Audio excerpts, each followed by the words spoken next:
여러 가지 나라 일이 혼란스럽고 갈등이 계속 이어지는 상황이어서 우리 모두의 마음이 무겁고 앞으로 어떻게 될 것인가 하는 불안한 마음도 생겨나게 되고, 이 일로 인한 국가적인 난맥상 때문에 걱정들이 많아지는 시기입니다.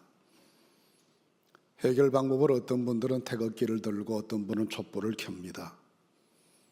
어떤 분들은 이 양극단의 움직임을 지켜보면서 앞으로 이 나라에 전개될 치열한 갈등을 내다보고 걱정이 많아지게 됩니다. 이런 시대 상황이 우리 그리스도인들에게는 무엇을 요구하는 것이겠습니까? 이 상황은 우리에게 우리가 나라 위해서 기도해야 된다는 것을 가르쳐 줍니다. 주님께서는 우리에게 이 시대에 어떻게 살라고 말씀하실 것 같습니까? 너희는 먼저 그의 나라와 그의 의를 구하라 하신 말씀처럼 먼저 기도해야 된다 하고 우리에게 깨우쳐 주시고 계십니다. 이런 큰 일들, 거대 담론들만 위해서가 아니라 우리의 일상을 위한 가장 시급하고 중요한 일들도 하나님께 기도하는 일들입니다. 우리의 기억 속에 남아있는 그때 신앙생활 정말 재밌었지 하고 추억되는 시간들을 생각해 보면 기도 많이 하던 그런 시기였다는 것을 쉽게 발견하게 됩니다. 기도가 많았으니 자연 일도 많이 했고 은혜도 많이 경험했고 또 신앙도 성장했습니다. 기도 많았던 시기를 회상해 보면 많은 일도 하고 어려움도 극복하고 억척같이 살아가면서도 불평하거나 원망하지 않고 그저 감사하고 기쁨으로 세상을 살았던 기억이 새롭습니다. 근데 최근 우리를 돌아보면 그때처럼 기도하지 않습니다. 어른들도 기도하지 않고 아이들도 기도하지 않습니다. 기도 생활이 충분해야 신앙의 다른 부분들도 충분해지게 되고 수고하고 애쓰는 모든 일들이 다 선한 결실이 될 터인데, 기도가 부족하니 잎은 무성한데 열매는 없는 무화과처럼 되어가기가 쉽습니다. 스스로 느끼기에도 이만큼 기도하면 충분하겠다 할 만큼 기도해야 하는데 그 기도의 양이 절대적으로 우리에게 결핍된 것 아닌가라는 생각을 합니다. 기도에 대한 주님의 가르침은 성경에 넘치고도 넘칩니다. 말 그대로 우리 예수님께서 맨손으로 하나님 나라 사역을 시작하셨는데 일생을 기도 중에 사셨습니다. 그래서 십자가와 부활이라는 영광스러운 구원의 역사를 십자가 위에서 다 이루어내셨습니다. 마가복음 9장 말씀에 이런 내용이 있습니다. 변화산에서 내려오시던 예수님이 제자들을 찾아가셨는데 제자들이 한 귀신 들린 아이를 고치지 못해서 난감해하고 있는 현장이었습니다. 아이의 아버지가 너무나 절실하게 고쳐달라고 부탁했지만 제자들은 가능치 않았고 귀신은 꼼짝도 하지 않았습니다. 주님께서는 그 아이를 내게로 데려오라 말씀하신 다음에 간단한 말씀 한마디로 아이를 고치시고 귀신을 내쫓았습니다. 그날 저녁에 제자들이 조용히 예수님께 여쭈었습니다. 그런데 선생님, 저희는 왜 안 됐습니까? 주님께서는 그들에게 기도 외에는 이런 유가 나가지 않는다라고 하셨습니다. 형식도 맞았고 절차도 옳았고 열정도 있었고 이론도 확실한데 능력이 없고 결과가 허무한 것은 기도가 부족하기 때문이다 하고 제자들을 가르쳐 주셨습니다. 최근에 젊은 목회자들 중심으로 챗GPT를 이용한 설교 준비를 하신 분들이 많아졌습니다. 설교 본문과 제목, 하고 싶은 주제를 입력시키면 몇 분 내에 멋진 설교 원고가 완성되어 나옵니다. 그러나 그런 설교로는 영혼의 양식이 되지 않습니다. 설교자 자신의 고뇌와 반성과 묵상, 영혼을 짜내듯 하는 말씀에 대한 연구와 영혼 사랑에 애끓는 기도가 포함되지 않으면 그 문자만 가지고서는 영혼의 양식이 되지 않는 법입니다. 기도가 부족하면 그 무엇도 선한 결실이 되지 않습니다. 오늘 말씀을 함께 생각해 보면 이 부분을 좀 더 깊이 생각해 보십시다. 예레미야는 이 말씀 통해서 우리에게 가장 먼저 현실을 직시하면서 기도해야 된다는 점을 가르쳐 줍니다. 예레미야 선지자는 남왕국 유다의 망국 과정을 지켜보면서 한없이 가슴 아파하고 애통했던 사람입니다.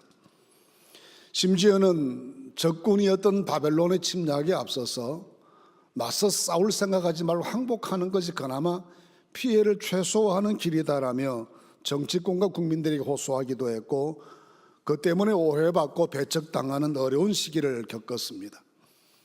결국은 그의 예언처럼 나라는 망했고 예루살렘은 무너졌고 대부분의 지도층과 유력한 국민들이 포로가 되어 바벨론으로 끌려갔습니다. 바벨론으로 끌려간 사람은 한결같이 하루속히 이 포로된 자리에서 해방시켜 주시기를 간절히 하나님께 기도하지 않을 수가 없었습니다. 이 무렵의 선지자 예레미야가 포로로 끌려간 사람들에게 보낸 편지 말씀이 오늘 읽은 예레미야 29장의 말씀입니다. 4절에서 7절 말씀 보시면 편지에서 이렇게 먼저 권고합니다. 만군의 여호와 이스라엘의 하나님께서 예루살렘에서 바벨론으로 사로잡혀 가게 한 모든 포로에게 이와 같이 말씀하시니라. 너희는 집을 짓고 거기에 살며 텃밭을 만들고 열매를 먹어라. 아내를 맞이하여 자녀를 낳으며 너희 아들이 아내를 맞이하여 너희 딸이 남편을 맞아 그들로 자녀를 낳게 하여 너희가 거기에서 번성하고 줄어들지 아니하게 하라. 너희는 내가 사로잡혀 가게 한 그 성읍의 평안을 구하고 그를 위하여 여호와께 기도하라. 이는 그 성읍이 평안함으로 너희도 평안할 것입니다 라고 편지했습니다. 잡혀간 땅에서 농사 짓고 집 짓고 가정 이루고 손자 손녀들 보면서 번성해야 된다는 것입니다. 더욱이 자신들을 포로되게 한 조국을 망하게 한 원수의 나라의 평안을 위해서도 기도하라고 말씀하십니다. 이런 내용의 편지를 보내게 되는 것은 기본적으로는 사실과 다른 거짓 예언을 하는 선지자들이 많았기 때문입니다. 예레미야 20장 말씀에 따르면 바스올이라는 선지자가 나타나서 유다 왕국은 절대 망하지 않을 것이니까 동요하지 말고 불안해하지 말라고 백성들에게 거짓 예언을 말했습니다. 28장에는 하나냐라는 선지자가 나타나서 유다의 포로된 자들과 빼앗긴 성전의 모든 도구들이 2년 안에 돌아오게 된다라고 흥장담을 하게 됩니다. 29장 말씀은 스마야라는 사람이 예레미야가 편지 보낸 것을 문제 삼고 그를 처벌해야 될 것이다라고 요구하기도 했습니다. 그러나 이들 모두에 대해서 예레미야는 하나님께서 너를 보내지 아니하셨거늘 네가 이 백성에게 거짓을 믿게 한다라고 그들에게 강력히 저항하고 규탄했습니다. 어려운 시기에서 희망을 가지는 것은 매우 중요한 것이지만 사실이 아닌 것을 사실처럼 생각하거나 거짓된 말에 미혹되는 것은 조심해야 되고 진실 아닌 것에 대해서는 과감하게 배격할 수 있어야 합니다. 70년을 포로지에서 지내야 된다는 것은 이미 선포되고 결정되었고 진행 중인 역사입니다. 때문에 핵심은 그 땅에서 망하지 않고 역사를 이어가다가 하나님의 때가 왔을 때 조국으로 돌아가서 나라를 건설할 준비를 갖추고 있어야 한다는 것입니다. 그래서 포로지에서 농사 짓고 아들, 딸 낳고 자손의 대를 이어가면서 망하지 말고 견디고 버텨내야 된다는 것을 예레미야는 말하는 것이고 이를 위해서 기도하라는 것입니다. 그 때를 2절 말씀에 이렇게 말합니다. 그때는 여고나야 왕과 왕후와 궁중 내시들과 유다와 예루살렘의 고관들과 기능공과 토공들이 예루살렘에서 떠난 후다라고 했습니다. 여고나야는 여호야긴 왕의 다른 이름으로 제19대 왕으로 18살 때 즉위했지만 3개월 만에 바벨론으로 끌려갔던 비운의 소년왕입니다. 그와 함께 귀족들과 군 장교 7,000명, 기능공 1,000명 등 10,000명이 넘는 사람들이 포로가 되어 끌려갔습니다. 국가인재 절반 이상이 끌려간 겁니다. 이 상황에서 예레미야 선지자는 예루살렘에 머물러 있으면서 상황을 판단해 보았을 때 남아있는 사람들이 국가 재건에 능력이 없기 때문에 그나마 끌려간 사람들이 거기에서 망하지 않고 살아남고 번성했다가 나중 하나님의 때에 돌아와서 국가 재건의 사역을 감당해야 되기 때문에 여러분들 거기에서 번성하고 잘 버티고 견디고 살아남아야 된다고 이 일을 위해서 기도하라고 말씀하는 것입니다. 70년 뒤에 그 일이 이루어진다고 하니까 현재 대부분의 사람은 다 죽은 다음 아니겠습니까? 그들이 다 죽은 다음에 자식들이나 손자들이 돌아오게 될 터인데 그때가 될 때까지 망하지 않고 번성할 수 있도록 자손들 보고 그 일을 위해서 기도하고 번성하게 하라는 말씀입니다. 우리의 6.25 전쟁 때 잠시 피난 간다면 고향 떠난 분들이 평생 돌아가지 못하고 실향민 된 경우가 얼마나 많습니까? 제가 아는 어떤 장로님은 황해도 장년에서 떠나 피난 나오면서 가족들 등에 모두 쌀 한 보따리씩 지고 나오면서 이거 다 먹기 전에 돌아갈 것이라고 생각했답니다. 그러나 그 세월이 지금까지 이어지고 있습니다. 역사의 회복에는 시간이 필요하기 때문입니다. 하나님의 때가 따로 있기 때문입니다. 그 하나님의 때에 이르는 기간은 고통스럽기도 하고 마음이 불편하기도 하고 세상이 원망스럽기도 합니다. 그러나 지혜로운 사람은 마음에 들지 않는 현실이지만 그 현실을 현실로 인정하고 사라지지 않을 현실이면 그 현실에 적응하고 극복하기 위해 노력하면서 끝없이 이 상황을 이겨낼 수 있도록 기도하는 사람이 되어야 합니다. 현실이 사라지기만을 바라는 것은 바른 태도가 아닙니다. 아무리 노력해도 내 힘으로 어떻게 할 수 없는 현실 때문에 고통스럽고 힘들 때는 이 일을 위해서 간절히 하나님께 기도해야 될 시기입니다. 내 인생이기 때문에 다른 사람 누군가가 나타나서 나를 도와줄 때를 기다리는 것이 아니라 하나님 내게 힘과 능력을 주셔서 넉넉히 모든 상황을 이겨낼 수 있도록 내 자신을 변화시켜 주시고 강하게 만들어 주시도록 하나님께 기도해야 합니다. 참을 수 있기를 위해서, 이길 수 있기를 위해서, 내 스스로 내 삶을 개척해 나갈 수 있는 역량이 갖춰질 수 있기 위해서, 더 아름다운 미래를 창조할 수 있기 위해서 충분한 기도가 우리에게 필요합니다. 그래서 예레미야는 기도하라고 가르칩니다. 우리에게 주어진 현실이 마음에 들지 않을수록 더 많이 기도하셔야 합니다. 또 충분히 기도하실 수 있기를 바랍니다. 그래야 현실을 넘어설 수 있게 하시는 하나님의 능력이 우리 안에 임재하게 될 것입니다.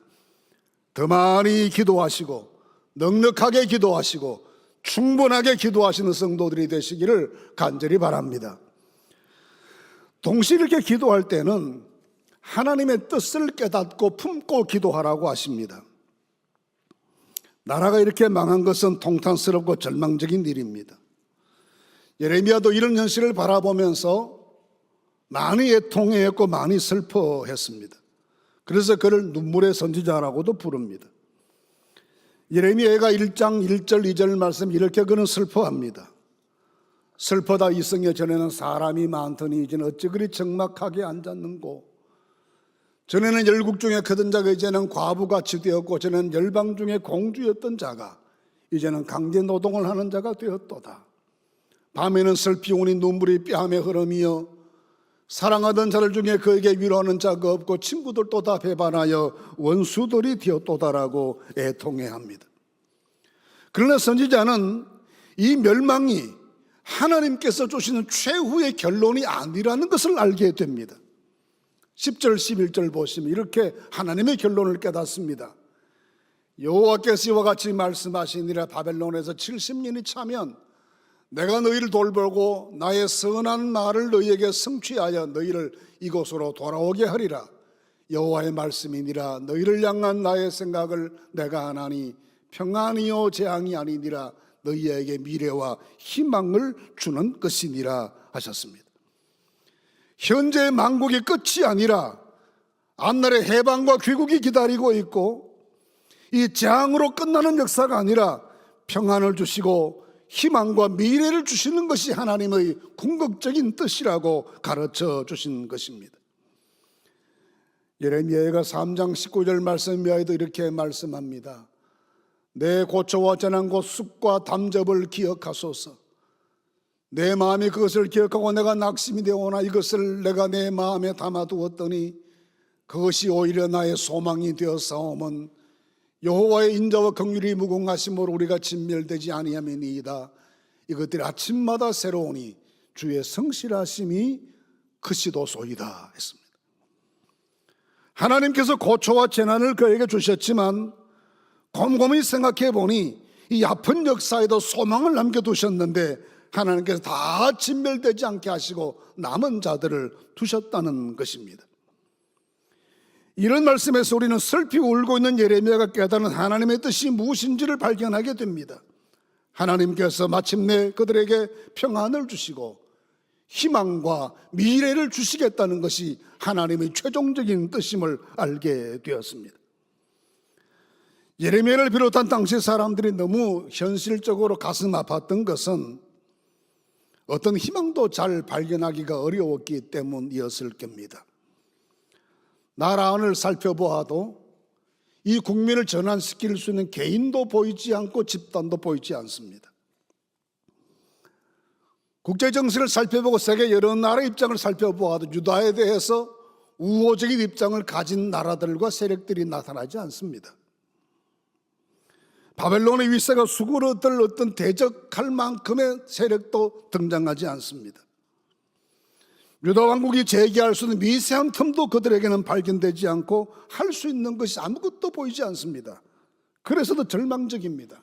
그런데 하나님께서는 내가 너희에게 평안과 희망과 미래를 줄 것이다 라고 약속하십니다. 희망과 미래는 우리가 마지막까지 붙들어야 할 인생 최대의 과제입니다. 절망은 죽음에 이르는 병이다라는 키엘케고의 말은 매우 중요한 지적입니다. 그는 죽음마저도 죽음 너머의 세계에 대한 희망을 품으면 죽음 자체도 축복이지만 멀쩡한 삶을 살면서도 희망과 미래를 바라보지 못하면 그 자체가 절망이요 그 자체가 죽음의 방불한 것이라고 슬퍼합니다. 유다 왕국의 입장에서는 현실이 사면 초가의 어려움입니다. 모든 국내의 정세가 절망적이었고 주변 모든 나라와 세력들이 이 나라의 적국으로 돌았었습니다. 그래서 애가 1장 2절 말씀에 친구들이 다 배반하여 원수가 되었다라고 탄식합니다. 그러나 하나님은 그들에게 나는 너희에게 희망과 미래를 주려 한다고 약속하십니다. 희망과 미래를 가슴에 품는 사람은 현실에 도전할 용기가 생겨나게 되고 희망과 미래가 선명한 사람은 이 일을 위해서 하나님께 통절하게 기도할 수 있는 기도의 사람이 되게 됩니다. 어제가 28 독립선언 106주년 기념일이었습니다. 28 선언은 일본 유학 중이던 조선 학생들이 1919년 2월 8일에 도쿄의 한국 YMCA 건물에서 독립선언서를 발표한 매우 역사적인 사건이었고 3.1 운동의 직접적인 도화선이 된 역사적 사건입니다. 2019년의 100주년 기념행사가 있었을 때 초대를 받고 참석했는데 이때 집중 조명되었던 독립지사가 김마리아 여사였습니다. 이분은 정신유학교 출신의 우리 장로교 여성 지도자였는데 일본 유학 중에도 한복만 입고 다니실 만큼 신앙과 민족 정신이 투철했던 분이었습니다. 28 사건 후에 이분이 일본 기모노 옷을 입고 귀국을 했습니다. 기모노 속에 28 독립선언서 여러 부를 숨겨 들어왔습니다. 이 문건을 전국에 배포하면서 3.1운동으로 이어져 가는 일에 결정적인 기여를 하게 됩니다. 물론 그 후에 체포되어 혹독한 고문을 당했습니다. 한쪽 가슴을 도려내고 인도로 지지고 매일 머리를 두들겨 맞아 귀와 코에 농이 가득 차는 등 죽음의 고비를 많이 넘겼습니다. 그 후에도 상해, 미국 등을 두루 다니며 독립운동에 전념하다가 해방 1년 전에 하나님께로 돌아갔습니다. 이분은 아무런 시기에도 하나님께서 우리에게 해방을 주실 것이라는 희망을 품습니다. 그 희망을 이루기 위해서 끝길로 도전한 그 일을 위해서 목숨 걸고 기도합니다. 희망의 글을 담대하게 만들어 희망의 글을 기도하게 만들었습니다. 땅이 있고 백성이 있고 반만년 역사가 있고 세상에 정의가 존재하고 하나님 살아계시는데 왜 희망할 수 없느냐라는 이 독립운동가의 말씀처럼 희망은 모든 고난을 극복하면서 살아가게 하고 그 뜻을 이루기 위해서 끝없이 기도하게 하는 힘의 원천입니다. 우리를 향하신 하나님의 뜻은 희망과 미래를 주시는 것입니다. 이 믿음을 가지고 살아가는 사람은 낙심하지 않고 기도할 수 있습니다. 심지어 하나님은 우리에게 이 세상 삶을 넘어서는 영원한 희망도 약속하십니다. 고린도서 4장 18절 말씀해 보시면 우리가 주목하는 것은 보이는 것이 아니요 보이지 않는 것이니 보이는 것은 잠깐이요 보이지 않는 것은 영원함이니라 했습니다. 이런 하나님의 뜻을 깨닫고 희망과 미래를 가슴에 품은 사람은 도전하고 일어서고 끝없이 기도하는 사람이 되게 됩니다. 희망 품고 미래 위에 기도하실 수 있는 성도들이 되실 수 있기를 간절히 바랍니다. 오늘의 고난을 극복해내는 것만이 아니라 미래의 역사를 창조해낼 만큼의 넉넉한 기도의 양이 우리 모든 성도들에게 채워지게 하시는 충분한 기도를 하나님께 바칠 수 있는 귀한 신앙이 우리 가슴 속에서 살아오르게 되시기를 간절히 바랍니다. 근데 이런 희망과 미래를 품고 기도하는 사람의 기도를 12절 13절 말씀에 이렇게 말씀합니다.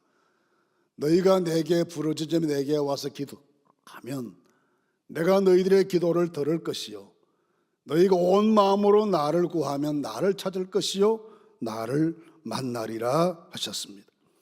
부르짖어 기도하고 하나님 찾으라고 말씀하십니다. 그리하면 우리 기도를 들으시고 만나 주실 것이다라고 약속하십니다.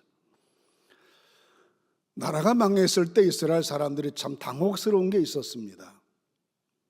늘 배우기를 하나님 이 성전에 계신다고 배웠습니다.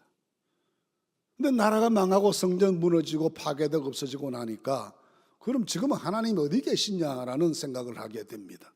난감한 일이었습니다. 그런데 선지자는 포로로 끌려간 바벨론 땅에서 거기에서 부르짖어 기도하라고 권합니다. 그 말은 그 땅에도 하나님 임재 계시니 거기에서도 하나님 살아계시니 그곳에서라도 기도하라는 말씀입니다. 하나님의 은혜는 모든 사람에게 열려있는 공간이지만 그 은혜에 참여할 수 있는 사람은 어떤 상황 속에서도 낙심하지 않고 기도하는 사람입니다. 그런데 이 말씀에서 하나님은 기도의 내용에 대해서 구체적으로 말씀해 주십니다. 온 마음으로 나를 구하면 나를 찾을 것이요 나를 만나리라 하셨습니다. 기도 내용이 하나님 찾고 하나님 만나기를 구하는 그것이 기도의 내용이 되라는 것입니다. 생존이 위태롭습니다. 해방이 절실합니다. 현실의 고통을 극복해내는 것이 당면한 시급한 과제입니다. 그런데 하나님께서는 나를 구하라, 나를 찾으라고 말씀하십니다. 하나님과의 관계가 복원되고 신앙이 회복되어야 모든 일이 풀려날 수 있기 때문에 먼저 하나님 찾고 하나님 구하라고 가르치는 것입니다. 자주 사용하는 말 가운데 결자해지라는 말이 있습니다. 문제를 만든 당사자가 해결해야 된다는 의미입니다. 지금 이스라엘이 이 참담한 역사는 그들이 하나님 버리고 하나님을 등진 것 때문에 찾아온 역사적 결과입니다.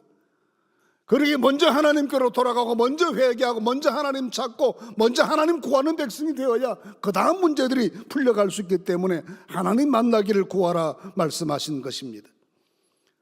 모든 일에 우선순위가 있는 것처럼 기도에도 우선순위가 있는 법입니다. 그래서 예수님께서 너희는 먼저 그의 나라와 그의 의를 구하라고 먼저 믿음 되찾기 위해 노력하라고 우리에게 가르쳐 주신 것입니다. 호세아 4장 6절 말씀에 내 백성이 지식이 없으므로 망하는도다라고 말씀하고 6장 3절에 그러므로 우리가 여호와를 알자 힘써 여호와를 알자라고 했습니다.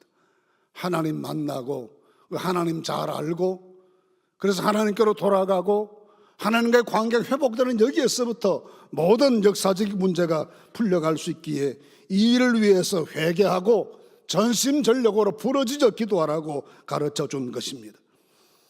부르짖어 기도라는 말씀은 목소리 높이라는 말씀이 아니라 넉넉하게 기도하고 충분하게 기도하라는 말씀입니다. 그래야 영혼이 잘되고 범사가 잘되고 하늘문이 열리고 우리를 향하신 주의 축복이 넘치도록 이루어지게 될 것입니다. 예수님께서는 충분한 기도의 필요성을 요한복음 16장 24절에서 이렇게 말씀하십니다. 지금까지는 너희가 내 이름으로 아무것도 구하지 아니하였으나 구하라 그리하면 받으리니 너희 기쁨이 충만하리라 하셨습니다. 모든 문제를 극복하고 나서 하나님의 은혜가 충만해질 때까지 충분히 기도할 수 있는 사람들이 되어야 된다는 것을 말씀하십니다.